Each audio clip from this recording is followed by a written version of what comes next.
کبھی غور کیا ہے گڑیا، ہم کسی انسان کو اپنی زندگی میں رکھنے کے لیے کتنے دعائیں کرتے ہیں، کتنی امیدیں باندھتے ہیں، اور پھر جب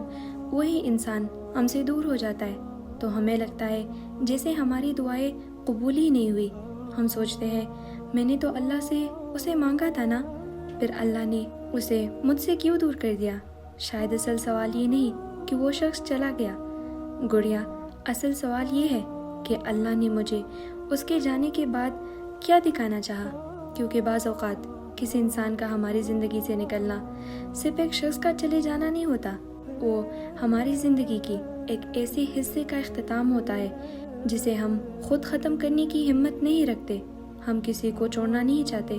ہم جانتے ہیں کہ اس رشتے میں سکون کم اور بے چینی زیادہ ہے، پھر بھی دل کہتا ہے بس یہ شخص نہ جائے۔ ہم جانتے ہیں کہ سامنے والا ہمیں وہ اہمیت نہیں دے رہا جس کے ہم حقدار ہیں، پھر بھی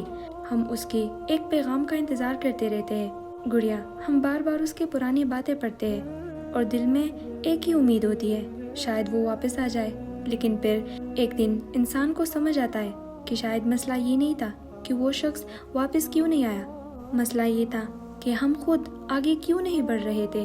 اور یہی سے ایک بہت اہم بات شروع ہوتی ہے گڑیا، اللہ تعالیٰ ہمیشہ ہمیں وہ چیز نہیں دیتا جو ہم چاہتے ہیں، کیونکہ اگر ہر خواہش پوری ہو جائے تو پھر ہمیں اپنے خواہش اور اپنے حق میں بہتر چیزوں کے درمیان فرق کب سمجھ آئے گا؟ ہم کسی شخص کو دیکھتے ہیں اور کہتے ہیں یا اللہ یہی میرے لیے بہترین ہے، لیکن اللہ ہمارے دل سے زیادہ جانتا ہے، وہ اس شخص کی نیت اور مستقبل بھی جانتا ہے،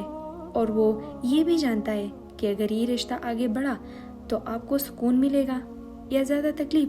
آپ صرف آج دیکھ رہی ہوتی ہے گڑیا، اللہ پورا راستہ دیکھ رہا ہوتا ہے، اور شاید اسی لیے بعض لوگوں کو اللہ ہماری زندگی سے اتنی خاموشی سے نکال دیتا ہے کہ ہمیں کافی عرصے تک سمجھ ہی نہیں آتا کہ ہوا کیا ہے۔ کوئی بڑا جھگڑا نہیں، کوئی واضح وجہ نہیں، بس رابطہ کم ہوتا جاتا ہے، باتیں بدل جاتی ہے، رویہ بدل جاتا ہے، اور ایک وقت آتا ہے جب آپ کو احساس ہوتا ہے کہ یہ انسان اب میری زندگی میں پہلے جیسا نہیں رہا۔ گڑیا، یہ مرحلہ بہت تکلیف دہ ہوتا ہے، کیونکہ انسان کو صرف شخص کی کمی محسوس نہیں ہوتی، اسے اپنے بنائے ہوئے مستقبل کی کمی محسوس ہوتی ہے۔ وہ سارے خواب جو اس نے اس شخص کے ساتھ دیکھے تھے اچانک بے معنی لگتے ہیں، لیکن شاید اللہ آپ سے آپ کے خواب نہیں چھین رہا، شاید وہ صرف آپ کو ایک ایسے خواب سے جگا رہا ہوتا ہے جو آپ کے لیے نہیں تھا گڑیا۔ اور یہاں ایک غلطی ہم سب کرتے ہیں، ہم اللہ سے کہتے ہیں یا اللہ اسے واپس لے آؤ، لیکن کبھی یہ نہیں کہتے یا اللہ اگر اس کا میرے ساتھ رہنا میرے حق میں بہتر نہیں تو مجھے اس کے چاہنے سے بھی آزاد کر دے۔ یہ دعا آسان نہیں، کیونکہ اس میں انسان کو اپنی مرضی چھوڑنی پڑتی ہے، اور اپنی مرضی چھوڑنا ہی تو توکل کی سب سے مشکل شکل ہے۔ لیکن جب آپ واقعی اللہ پہ بھروسہ کرنا شروع کرتے ہیں نا، تو آپ ہر جانے والے شخص کے پیچھے بھاگنا چھوڑ دیتے ہیں۔ آپ یہ سمجھنے لگتے ہیں کہ جو شخص آپ کی زندگی میں رہنا چاہتا ہے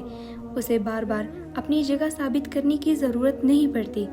محبت میں ہمیشہ خوف نہیں ہوتا، محبت میں ہر وقت یہ ڈر نہیں ہوتا کہ اگر میں نے اسے میسج نہ کیا تو وہ چلا جائے گا، اگر میں نے اسے نہیں منایا تو وہ مجھے چھوڑ دے گا، اگر میں خاموش رہی تو شاید وہ کسی اور کو پسند کرنے لگے۔ گڑیا، جس رشتے کو ہر لمحہ پکڑ کے رکھنا پڑے شاید وہ پہلے ہی آپ کے ہاتھ میں نہیں تھا، اور شاید اللہ کا اسے دور کرنا آپ سے یہ سمجھانے کے لیے تھا کہ آپ کو محبت کے لیے خود کو کھونے کی ضرورت نہیں، آپ کو کسی کی رویے سے اپنی قیمت طے نہیں کرنی، کسی کے جانے سے آپ کم نہیں ہوتی، کسی کا آپ کو منتخب نہ کرنا اس بات کا ثبوت نہیں کہ آپ قابل محبت نہیں۔ کچھ لوگ ہماری زندگی میں آتے ہیں اور ہمیں ایک سبق دے کر چلے جاتے ہیں، کچھ ہمیں یہ سکھاتے ہیں کہ ہمیں آئندہ کیا قبول نہیں کرنا، کچھ ہمیں اپنی کمزوریاں دکھاتے ہیں، اور کچھ ہمیں یہ سکھا کر جاتے ہیں کہ انسان سے زیادہ مضبوط سہارا اللہ کا ہے۔ تو اگر آج کوئی شخص آپ سے دور ہے تو فوراً یہ فیصلہ مت کرے کہ اللہ نے آپ کو محروم کر دیا۔